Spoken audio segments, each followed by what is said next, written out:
mati dan dimuliakan oleh Allah. Alhamdulillah, alhamdulillahi bi ni'matihi tatimmus shalihat. Segala puji hanya bagi Allah yang dengan nikmat-nikmatnya tertunai segala amal-amal kebajikan. Salawat dan salam semoga terkirimkan kepada junjungan kita Nabi Agung, Nabi besar Muhammad sallallahu alaihi wasallam, kepada keluarga dan para sahabat serta orang-orang yang senantiasa meniti jalannya sampai hari kiamat. Bapak Ibu, saudara-saudari yang dirahmati oleh Allah, pada malam hari ini seperti biasa kita akan lanjutkan kembali pelajaran dari kitab Al-Arba'in An-Nawawiyah yang dikarang oleh Al-Imam Abu Zakaria Yahya ibnu Syaraf An-Nawawi rahimahullahu ta'ala, yang wafat pada tahun 676 Hijriah. Kita sudah sampai pada hadis yang ke-16, Al-Haditsus Sadis Asyar. Kata Imam Nawawi, an Abi Hurairah radhiyallahu anhu anna rajulan qala lin Nabi sallallahu alaihi wasallam awsini qala la taghdab faraddada miraran qala la taghdab, rawahul Bukhari. Dari Abu Hurairah radhiyallahu anhu bahwa ada seorang laki-laki berkata kepada Nabi sallallahu alaihi wasallam, "Ausini, berikanlah kepadaku wasiat." Qala la taghdab. Maka Rasulullah bersabda, "La taghdab, jangan marah." Faraddada miraran. Kemudian orang ini mengulang-ulang lagi, minta wasiat lagi kepada Nabi. Qala, tapi Nabi tetap berkata, la taghdab, jangan marah. Rawahul Bukhari. Hadits ini diriwayatkan oleh Imam Al-Bukhari di dalam kitab sahihnya. Para hadirin yang dirahmati oleh Allah, hadis yang mulia ini diterima dari sahabat mulia Abu Hurairah yang dulunya bernama Abdus Syams, hambanya matahari. Dulunya Abu Hurairah itu bernama Abdus Syams, hambanya matahari. Ini nama kesyirikan. Ketika masuk Islam dirubah oleh Rasulullah sallallahu alaihi wasallam menjadi Abdurrahman. Bapaknya namanya Sakhar dari suku Daus Yaman. Maka beliau dikenal Abdurrahman bin Sakhar Ad-Dausi Al-Yamani. Ma'ruf dengan kunyahnya Abu Hurairah. Dipanggil oleh Nabi SAW, ya Abahir, wahai Abu Hir, yang artinya kucing. Karena Abu Hurairah radhiyallahu anhu ini sangat suka dengan kucing. Makanya Nabi SAW panggil dengan Pak Kucing. Para jamaah yang dirahmati oleh Allah, beliau sangat banyak meriwayatkan hadis Nabi sallallahu alaihi wasallam, sekitar 5.700 sekian hadis yang diriwayatkan oleh Abu Hurairah dari Nabi. Makanya dengan itu Abu Hurairah radhiyallahu anhu dinobatkan sebagai ahfadzus sahabah, sahabat yang paling banyak meriwayatkan hadis dari Nabi sallallahu alaihi wasallam. Nah, salah satunya hadis yang kita dengarkan pada malam hari ini, di mana Abu Hurairah meriwayatkan ada seorang laki-laki, tidak disebut namanya laki-laki ini siapa, tapi para ulama menyebutkan dalam riwayat lain ditegaskan bahwa dia bernama Abu Darda. Sahabat Abu Darda yang berkata kepada Nabi sallallahu alaihi wasallam, minta wasiat. Ausini ya Rasul, berikan kepadaku wasiat. Waqala la taqdab. Maka Rasulullah memberikan wasiatnya ringkas. Wasiatnya Rasul, la taghdab, jangan marah. Singkat wasiatnya Rasul. Kemudian orang ini tanya lagi, faraddada miraran. Dia tanya ulang, minta wasiat lagi. Seakan-akan dia belum puas dengan wasiatnya Nabi tadi, dan dia ingin minta sesuatu yang lain, wasiat yang lain. Tapi ternyata Rasulullah tetap mengatakan, la taghdab, jangan kamu marah. Nah, ini para jamaah sekalian, dalam riwayat dari sahabat Abdullah bin Amr bin Al-As, beliau berkata, ya Rasulullah, dullani ala amalin yuba'iduni min ghadabillah. Ya Rasul, tolong tunjukkan kepadaku suatu amalan yang amalan itu bisa menjauhkan aku dari kemurkaannya Allah, dari kemarahannya Allah. Maka Rasulullah mengatakan, la taghdab, jangan marah. Nah, itu amalan yang bisa menjauhkan kita dari murkanya Allah, marahnya Allah Subhanahu wa taala. Ini menunjukkan al-jaza min jinsil amal. Balasan disesuaikan dengan jenis amalan. Ketika kita pandai menahan amarah, tidak mudah marah, maka Allah Subhanahu wa taala tidak akan marah dan murka kepada kita nanti pada hari kiamat. Nah, disebutkan dalam athar dari sahabat Abu Darda, sahabat yang bertanya kepada Nabi, minta wasiat kepada Nabi, yang Nabi Shallallahu Alaihi Wasallam memberikan wasiatnya ini, jangan kamu marah. Maka disebutkan Abu Darda pun merenungi ucapannya Nabi ini. Kok wasiatnya Nabi cuman itu, jangan kamu marah. Kenapa dengan marah ini?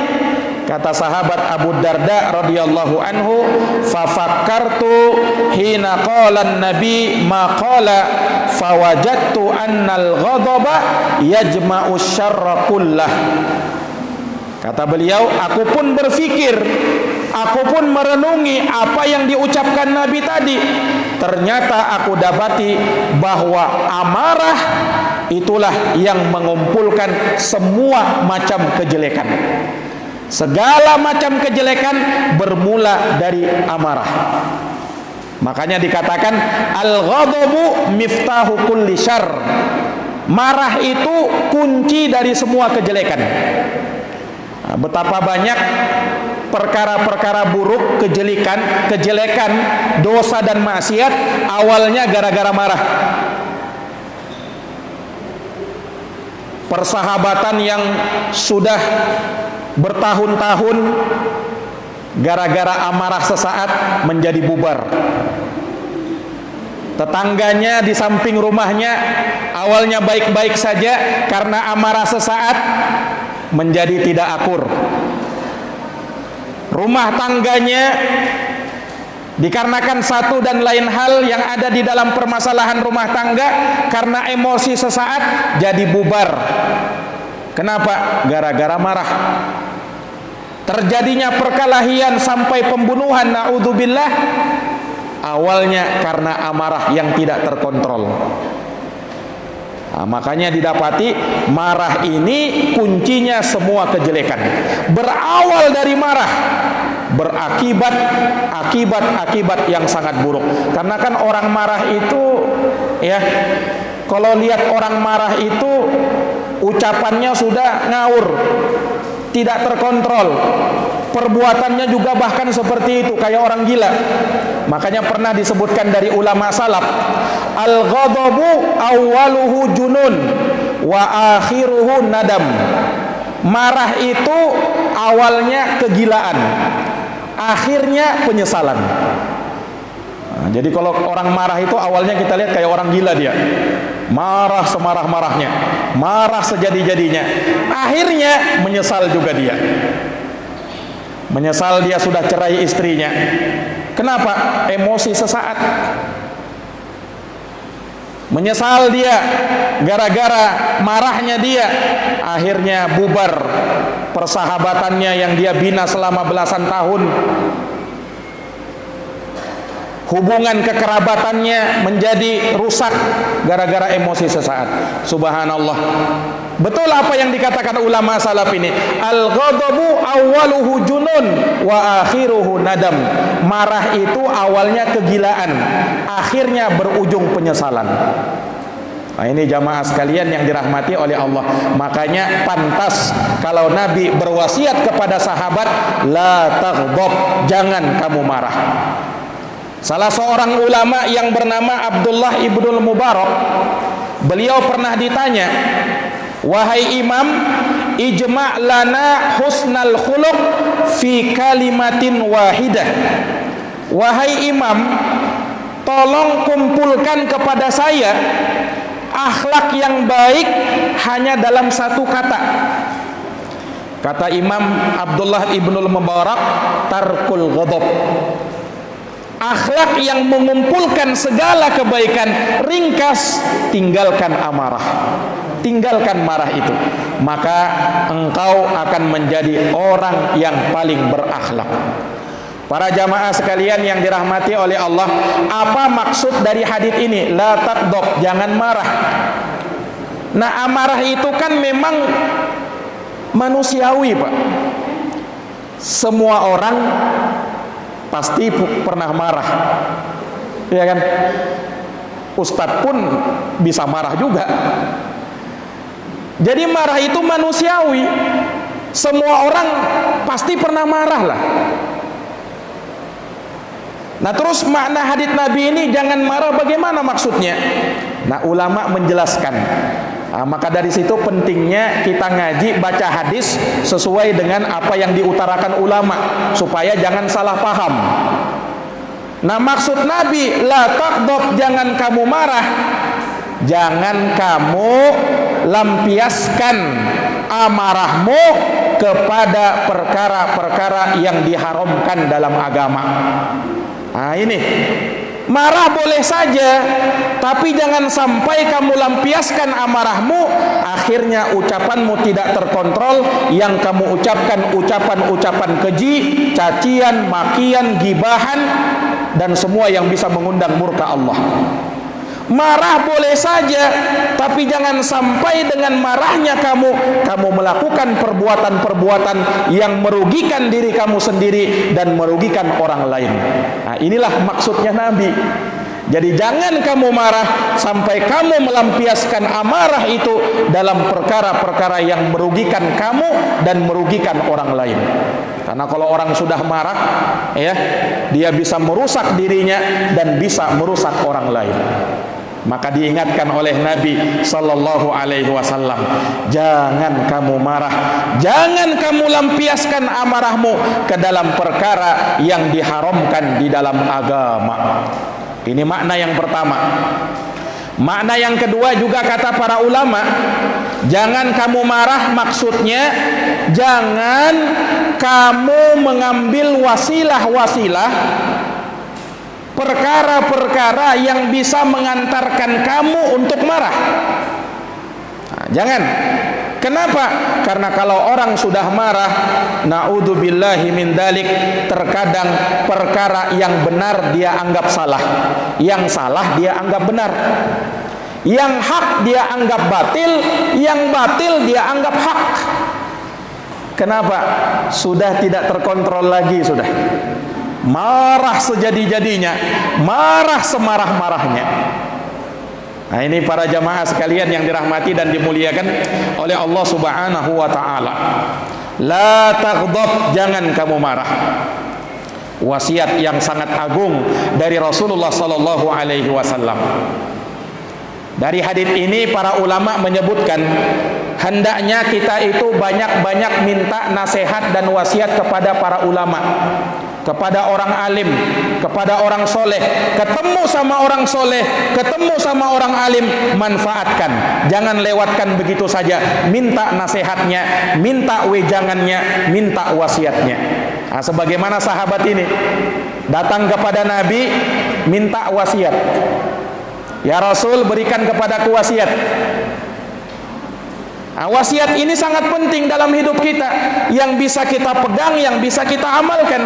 Makanya di dalam Quran kita dapati Allah berwasiat, para nabi dan para rasul berwasiat, para ulama kaum muslimin, orang-orang soleh berwasiat. Apa wasiatnya Allah dalam Quran? Walaqad wassaynal ladzina utul kitaba min qablikum wa iyyakum anittaqullah. Sungguh kalah kami wasiatkan kepada orang-orang sebelum kalian dan kepada kalian umat Islam, wasiatnya untuk bertakwa kepada Allah. Nabi dan para rasul juga mengingatkan, ya qaumittaqullah, wahai kaumku, bertakwalah kamu kepada Allah. Rasulullah Muhammad sallallahu alaihi wasallam sering-sering memberikan wasiat kepada para sahabatnya untuk bertakwa kepada Allah. Ada sahabat mau safar, mau perjalanan jauh, datang kepada Nabi, ya Rasulullah zawidni, ya Rasul tolong berikan bekal sama saya. Rasul berkata, zawwadakallahu taqwa, semoga Allah membekalimu dengan ketakwaan. Nah, semoga Allah membekalimu dengan ketakwaan. Nah, ternyata termasuk dari bahagian ketakwaan adalah apa yang disebut oleh Nabi di dalam hadits ini. Jangan kamu marah. Itu bagian dari ketakwaan. Loh, kenapa bahagian dari ketakwaan? Allah sebut sendiri Pak dalam Quran di surat Ali Imran ayat 133 sampai 136. Itu penyebutan sifatul muttaqin, sifat orang-orang yang bertakwa. Allah menyatakan, wasari'u ila maghfiratin mir rabbikum wa jannatin arduhas samawati wal ard uiddat lil muttaqin. Bersegeralah kalian, kata Allah, ila maghfiratin mir rabbikum, kepada ampunan dari Rabb kalian, wa jannatin arduhas samawati wal ard, dan bersegeralah kepada surga yang luasnya seluas langit dan bumi, uiddat lil muttaqin, yang mana surga itu, kata Allah, disiapkan bagi orang-orang yang bertakwa. Bagaimana sifatnya orang yang bertakwa itu? Allah lanjutkan ayat ini, alladzina yunfiquna fis sarra'i wad dharra, yaitu orang-orang yang gemar berinfak baik di saat senang, di saat lapang maupun di saat sempit. Wal kadhiminal ghaidha, dan orang yang menahan amarahnya. Lihat, ternyata dari sifat orang yang bertakwa, orang yang suka menahan amarahnya. Wallahu yuhibbul muhsinin, dan Allah cinta kepada orang-orang yang berbuat ihsan. Nah, sedikit tidaknya di dalam ayat ini disebutkan 3 keutamaan orang yang menahan amarah. Pertama, orang yang menahan amarah itu merupakan sifat karakter orang-orang yang bertakwa. Kedua, orang yang menahan amarah itu merupakan orang-orang yang berada pada darajatul ihsan minal muhsinin, dan kita tahu ihsan itu derajatnya lebih tinggi daripada iman, daripada Islam. Nah, orang yang menahan amarah, mereka berada pada derajat ihsan. Dan yang terakhir, yang ketiga, orang yang menahan amarah termasuk calon-calon penghuni surga. Termasuk calon-calon penghuni termasuk calon penghuni surga, Pak.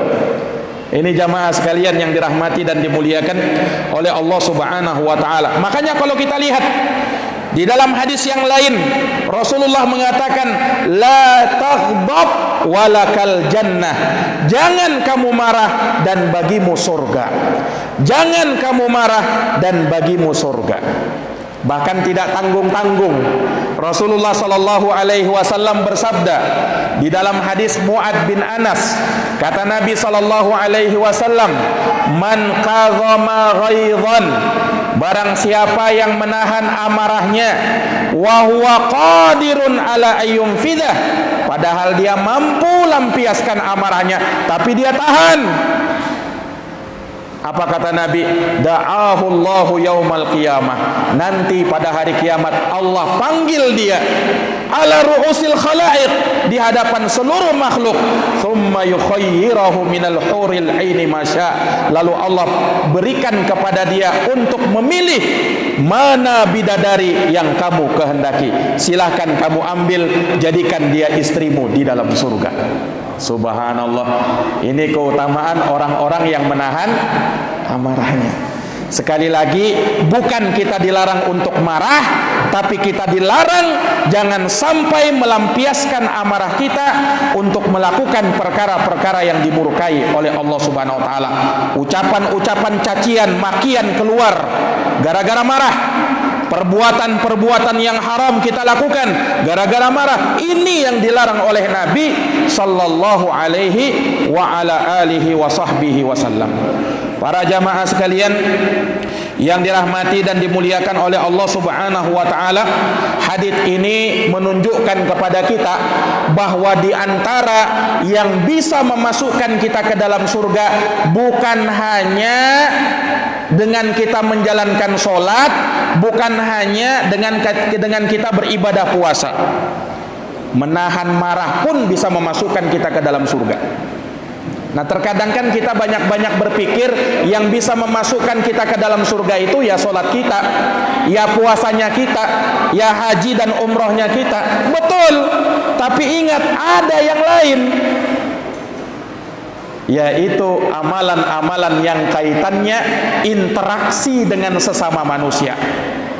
Jangan kamu marah, jangan kamu lampiaskan amarahmu kepada perkara-perkara yang haram sehingga merugikan kamu dan merugikan orang lain.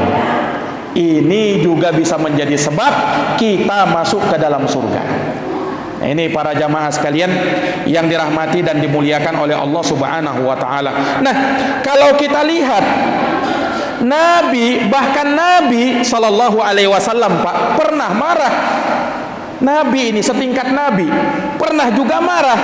Tapi ingat, Nabi SAW ketika marah tidak keluar dari lisan beliau perkara-perkara yang mungkar. Justru yang keluar adalah nasihat. Justru yang keluar adalah bimbingan. Justru yang keluar dari lisan Nabi adalah kalam-kalam, kalimat-kalimat yang sempurna yang bisa menjadi penerang bagi hidup kita. Itu Rasulullah sallallahu alaihi wasallam. Nabi marah ketika syariat Allah Subhanahu wa taala dilanggar. Masa kita mau senyum-senyum saja ketika misalnya Al-Qur'an dihinakan? Ketika misalnya Nabi kita Muhammad sallallahu alaihi wasallam dilecehkan? Apa kita mau diam-diam saja, senyum-senyum saja? Umat Islam wajib marah ketika nabinya dihinakan, ketika kitab sucinya dihinakan. Ya. Nah, marah yang seperti ini terpuji. Kenapa? Marahnya karena Allah. Marahnya karena Allah Subhanahu wa taala. Itulah Rasulullah sallallahu alaihi wasallam. Makanya pernah disebutkan dalam riwayat, ada salah seorang sahabat. Sahabat ini ketika mengimami orang sholat sangat panjang. Bayangkan Pak, sholat Isya dia baca surat Al-Baqarah. Ada sahabat yang mundur. Nah, surat Al-Baqarah itu 2 juz lebih Pak, 2 juz 4 halaman, 2 juz 4 lembar. Dibaca oleh sahabat ini. Akhirnya ada sahabat yang mundur. Dikira orang yang mundur ini munafik. Loh, kenapa dia tidak sholat? Dikira munafik, dituduh munafik. Akhirnya dia tidak terima, dia ajukan kepada Rasulullah SAW. Ya Rasul, saya dituduh munafik. Kenapa kamu dituduh munafik? Saya keluar ya Rasul. Itu sahabatmu, dia mengimami orang sholat, baca surat Al-Baqarah. Saya tidak mampu ya Rasul. Maka melihat, mendengar hal tersebut, Rasulullah SAW pun marah kepada sahabat yang mengimami orang terlalu panjang tadi. Kata Rasulullah sallallahu alaihi wasallam, "Ya ayyuhan nas, inna minkum munafirin." Wahai sekalian manusia, sesungguhnya di antara kalian memang ada orang-orang yang suka membuat orang itu menjadi lari. Kalau kalian mengimami manusia, jangan panjang-panjang suratnya. Kenapa kamu tidak baca surat yang pendek? Kenapa kamu baca surat yang ringan? Kenapa? Fa inna mi waraihi dhaif wal kabir wal marid wadal hajah. Karena di belakangmu ada orang yang sakit, orang yang sudah tua tidak mampu lagi, orang yang lemah, orang yang punya hajat keperluan, dia tidak sanggup. Pikirkan juga itu. Nah, disebutkan oleh sahabat, saya tidak pernah melihat Nabi semarah itu ketika itu. Jadi Nabi marah juga kan? Tapi kenapa? Ketika ada penyimpangan, Nabi marah. Nabi marah. Tapi ketika Nabi marah, lihat, Nabi marah, tapi tidak ada kalimat-kalimat cacian yang keluar dari Nabi. Ya, justru pengajaran kepada kita, ya kan? Pelajaran yang bisa kita ampalkan sampai sekarang ini. Subhanallah. Ini Rasulullah sallallahu alaihi wasallam. Disebutkan juga dalam sebuah riwayat, ketika Nabi sallallahu alaihi wasallam masuk ke dalam rumah salah seorang istrinya, Sayyidah Aisyah radhiyallahu anha, Nabi dapati di rumahnya Aisyah ada patung-patung atau ada gambar makhluk bernyawa. Nabi tidak mau masuk, bahkan Nabi marah. Kenapa Nabi SAW ini marah? Ternyata di dalam rumah ada patung, ada gambar-gambar makhluk bernyawa. Kata Rasulullah, malaikat tidak mau masuk kalau di dalam rumah ada patung-patung, ada gambar-gambar makhluk bernyawa. Inna asyaddan nasi adzaban yaumal qiyamah al-musawwirun, kata Nabi. Sesungguhnya manusia yang paling berat azabnya nanti pada hari kiamat adalah para penggambar, para pembuat patung makhluk bernyawa. Nah, makanya tidak boleh seperti itu. Nabi marah, tapi dari situ para sahabat umat Islam jadi tahu haram di dalam rumah kalau ada patung-patung dan gambar makhluk bernyawa. Nah, ini jamaah sekalian yang dirahmati dan dimuliakan oleh Allah. Makanya Rasulullah sallallahu alaihi wasallam itu berdoa kepada Allah Subhanahu wa taala, Allahumma inni as'aluka, ya Allah, aku minta kepadamu ya Allah, kalimatal haq, ucapan yang selalu benar, fir ridha wal ghadab, baik ketika saya ridha senang maupun ketika saya marah. Ya, alirkanlah di lisanku ucapan-ucapan yang selalu benar ketika aku ridha maupun ketika aku marah. Karena orang, Pak, tidak bisa mengkondisikan dirinya dalam dua keadaan ini. Ketika dia lagi senang, kadang juga ucapannya keliru juga. Kayak Korun itu diberikan harta yang melimpah ruah, banyak luar biasa, diajak bersyukur, tidak mau si Korun. Katanya apa? Aku diberi ini karena ilmu yang saya miliki. Ini nikmat harta ini ya semata-mata karena kecerdasan saya. Lihat, Korun. Demikian pula orang kalau sudah marah, ucapannya pun terkadang tidak benar. Makanya, Pak, pernah dikisahkan kisahnya Bani Israel, diriwayatkan, dan Nabi sallallahu alaihi wasallam menyebutkan ya hal tersebut sebagai ibrah, pelajaran untuk para sahabat. Jadi dikisahkan ada salah seorang dari Bani Israel ya, yang orang ini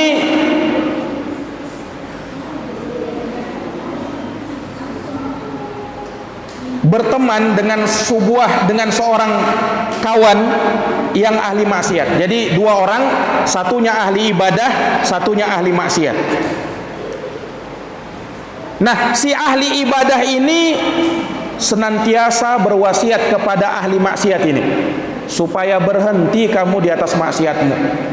Jangan kamu selalu melakukan perbuatan maksiat. Tapi kawannya ini tidak mau dengar. Terus saja dia berbuat maksiat.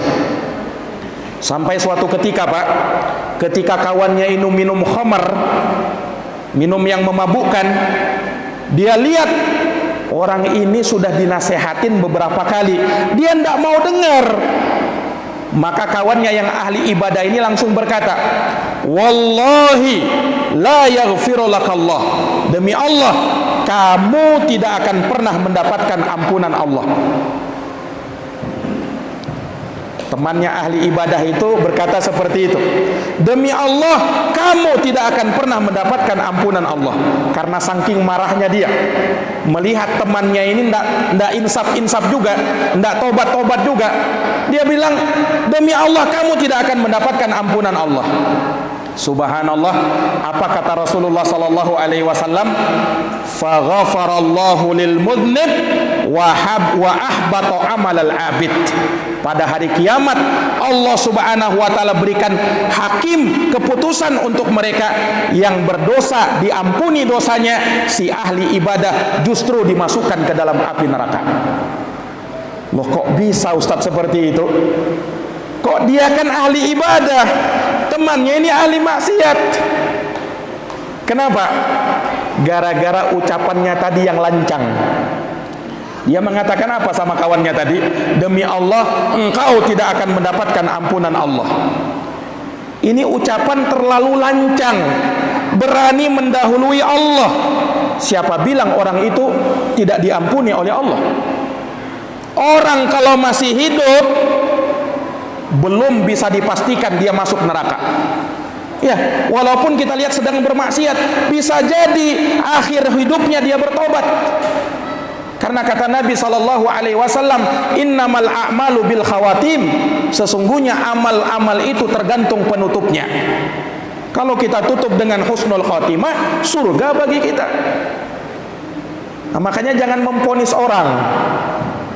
Jangan memvonis orang. Sebaik apapun kita sekarang berada di atas agama ini, ibadah ini, jangan pernah menganggap rendah orang lain. Boleh jadi suatu saat justru terbalik. Kita yang jadi futur, tidak lagi malas beribadah kepada Allah, yang justru ahli maksiat ini dia taubat, dia sadar, dia insaf. Betapa banyak orang yang tadinya mungkin preman, mantan preman, bekas preman, taubat Pak. Ya, subhanallah, kita tidak tahu jalan kehidupan orang itu. Lihat orang tadi, lancang dia berani mengatakan seperti itu. Akhirnya gara-gara ucapannya tadi, karena marah, gara-gara marah, Allah hapuskan amal perbuatannya. Justru Allah ampuni dosa kawannya yang ahli maksiat tadi. Subhanallah. Makanya hati-hati marah ini Pak. Hati-hati marah ini. Orang yang tadinya ahli ibadah, orang yang tadinya soleh luar biasa, bisa gugur, bisa jatuh gara-gara emosi sesaat. Makanya benarlah sabda Nabi, wasiatnya Nabi, la taghdab, jangan kamu marah.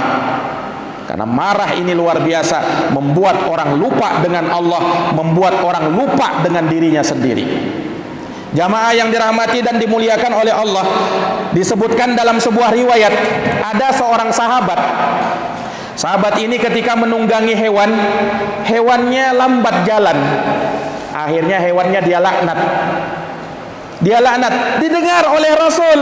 Kata Rasul, inzil anhu, turun kamu dari hewanmu itu, turun kamu dari kendaraanmu itu, jangan kamu iringi kami dengan sesuatu yang dilaknat. Jangan mudah melaknat, ya. Jangan mudah melaknat. Walaupun itu kendaraan kamu, walaupun itu hewan, jangan melaknat. Kata Nabi sallallahu alaihi wasallam, la tad'u ala anfusikum, wa la tad'u ala auladikum, wa la tad'u ala amwalikum, wa la tuwafiqu minallahi sa'atan yus'alu ata'an fayastajiba lakum.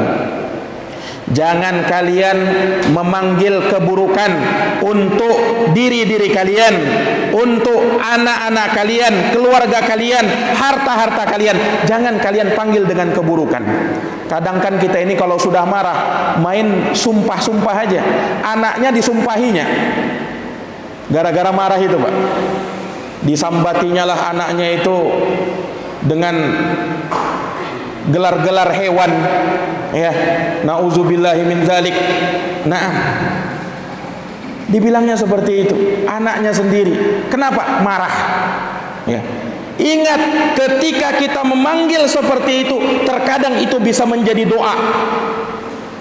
Malaikat dengar, dikabulkan. Dan ketika itu menyesallah kita di kemudian hari. Menyesallah kita di kemudian hari. Makanya harus kita jaga lisan kita ini. Jangan sampai kita marah dan mengakibatkan kita pun menyesal di kemudian hari. Naam, al-ghadabu awwaluhu junun wa akhiruhu an-nadam. Marah itu awalnya kegilaan dan akhirnya adalah penyesalan. Jamaah yang dirahmati dan dimuliakan oleh Allah Subhanahu wa taala. Nah, sekarang bagaimana Ustadz? Kita ini sering marah. Saya ini orangnya emosian Ustadz. Bagaimana cara mengendalikan emosi itu supaya saya tidak marah yang berakibat fatal menyebabkan saya melakukan atau mengucapkan kalimat-kalimat, perbuatan-perbuatan yang diharamkan di dalam agama. Makanya di dalam agama kita ada terapi amarah itu. Ya, ini kan orang yang suka marah-marah itu kan bagian dari akhlak yang buruk. Nah, akhlak yang buruk itu bisa diobati. Ya, akhlak yang buruk itu bisa diobati. Makanya Rasulullah SAW diutus oleh Allah untuk menyempurnakan akhlak yang mulia. Innama bu'istu liutammima makarimal akhlak. Aku diutus oleh Allah untuk menyempurnakan akhlak-akhlak yang mulia. Rasulullah menyebutkan keutamaan-keutamaan amalan. Rasulullah mengajarkan kepada kita doa, Allahumma ahsanta khalqi fa ahsin khuluqi. Ya Allah, engkau telah baguskan fisikku, maka baguskan juga akhlakku. Itu doanya Nabi. Allahumma hdini li ahsanil akhlaq. Ya Allah, berikanlah hidayah kepadaku agar aku berakhlak dengan akhlak yang mulia. Nah, demikian pula orang yang menahan amarahnya ini, orang yang suka marah-marah, orang yang kalau sudah marah tidak bisa terkontrol emosinya. Ada terapinya, ada obatnya yang diajarkan oleh Nabi kita Muhammad sallallahu alaihi wasallam. Di antaranya salah satu yang bisa meringankan dan meredakan emosi kita, para jamaah sekalian yang dirahmati dan dimuliakan oleh Allah, Rasulullah sallallahu alaihi wasallam dalam hadis riwayat Imam Al-Bukhari pernah melihat ada dua orang yang bersih tegang, marah satu dengan yang lainnya, saling caci mencaci antara satu dengan yang lainnya. Kata Rasulullah SAW, inni la'arif, sungguh saya benar-benar tahu, kalimatan, ada satu kalimat, lau qalaha, kalau mereka ucapkan, la dhahaba anhu ma yajid, niscaya akan mereda emosinya. Apa itu? Lau qala a'udzu billahi minasyaitonir rajim. Seandainya mereka tatkala marah mengucapkan a'udzu billahi minasyaitonir rajim, saya berlindung kepada Allah dari godaan syaitan yang terkutuk. Insyaallah kalau diucapkan dengan hati yang lapang akan mereda itu emosi, Pak. Kenapa kok ucapkan a'udzubillahi minasyaitonir rajim? Karena yang memancing orang untuk marah itu setan. Makanya kata Rasulullah SAW, marah itu jamrah, bara api yang dilemparkan oleh setan ke dalam hati anak Adam. Makanya orang yang marah terkadang matanya memerah, orang yang marah terkadang urat lehernya membesar. Nah, itu dampak terlihat dari rona wajahnya kadang memerah, matanya, emosinya meledak-ledak. Nah, itu dari setan. Makanya pas, cocok kalau kita marah baca a'udzubillahi minasyaitonir rajim, meredakan emosi, asalkan diucapkan dengan hati yang tenang. Nah, kalau juga ngucapin a'udzubillahi minasyaitonir rajimnya marah-marah, ya ndak akan reda juga. Tapi dengan hati yang tenang, astagfirullah, a'udzubillahi minasyaitonirrajim, insyaallah reda itu marah. Ini yang pertama. Yang kedua, untuk meredakan amarah, Rasulullah juga memberikan obat supaya kalau marah berwudu. Kalau marah apa? Berwudu. Dalam hadis Rasulullah bersabda, innal ghadaba minasyaiton, sesungguhnya marah itu dari setan. Wa inna syaitana khuliqa min nar, dan setan itu diciptakan dari dari api. Wa innama tudfa'un nar bil ma, dan sesungguhnya api dipadamkan dengan air. Fa idza ghadiba ahadukum falyatawadda, kalau kalian marah hendaknya berwudu, cepat-cepat berwudu. Dengan kita berwudu hilanglah emosi itu insyaallah taala. Ini yang kedua yang juga diajarkan oleh Nabi sallallahu alaihi wasallam. Yang ketiga, di antara terapi marah, Rasulullah pernah bersabda juga di dalam hadis riwayat Imam Abu Daud. Kata Nabi, "Idza ghadiba ahadukum wa huwa qa'imun falyajlis." Apabila salah seorang dari kalian marah, sedangkan dia ketika marah dalam posisi berdiri, falyajlis, maka duduk. Fa in dhahaba anhul ghadab wa illa falyattaji, kalau hilang marahnya, kalau belum maka berbaring.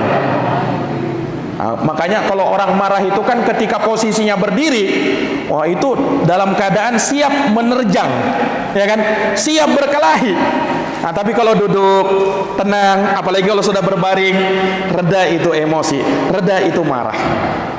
Jalankan terapi-terapi seperti ini, Pak. Ya, karena kita ini kan kadang ya ada saja yang membuat kita marah itu. Supaya kita tidak terlalu terbawa emosi, lakukan perkara-perkara seperti ini. Ulama juga mengatakan ketika kita merubah keadaan kita, itu akan merubah suasana hati kita. Kan marah itu kan karena suasana hati yang lagi tidak nyaman, ya kan? Ketika kita merubah keadaan kita, maka insyaallah taala itu pun akan meredakan emosi di dalam hati kita, insyaallah taala. Ini jadi Nabi SAW itu bukan hanya sekedar melarang marah, tapi Nabi juga ajarkan terapi bagaimana orang kalau marah melakukan perkara-perkara yang disebutkan tadi. Nah, di samping itu juga kita lihat, Pak, kita renungkan, kita ingat bahwa orang yang menahan amarah pahalanya sangat besar, ya kan? Surga Allah, bahkan dipanggil pada hari kiamat, disuruh memilih mana bidadari yang dikehendaki. Luar biasa. Makanya saya menahan amarah supaya dapat surga. Saya menahan amarah supaya mendapatkan nikmat di sisi Allah Subhanahu wa taala, di antaranya bidadari surga. Dengan hal tersebut, jamaah sekalian yang dirahmati oleh Allah Subhanahu wa taala, kita pun akan bisa mengontrol amarah kita. Ini para jamaah yang dirahmati dan dimuliakan oleh Allah Subhanahu wa taala. Demikian mungkin kajian yang bisa kami sampaikan pada pertemuan malam hari ini. Semoga bermanfaat.